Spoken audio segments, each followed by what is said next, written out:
এখন বেরিয়েছি, যাচ্ছি একটু হাতিবাগানের উদ্দেশ্যে। তো কিছু টুকটাক কেনাকাটা আছে, কিসের জন্য কেনাকাটা সেটা পরে শেয়ার করব। তো এখন বেরিয়ে পড়েছি, এখন বিকেল টাইম হয়েছে ঘড়িতে 4:45। তো আজকে লাকিলি একটুও বৃষ্টি হয়নি সারা দিনে, বেশ একদম শুকনো ঝকঝকে সব চারিদিক। তো বাজার টাজার করে এসে তারপর আবার দেখা হচ্ছে। অনেক করি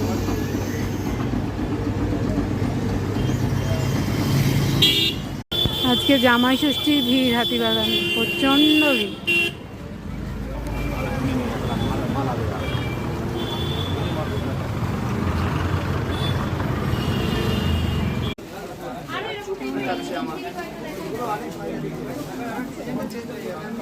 হলে বোঝা যাচ্ছে না,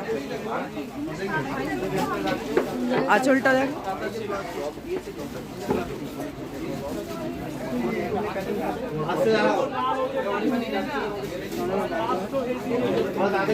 তোমায়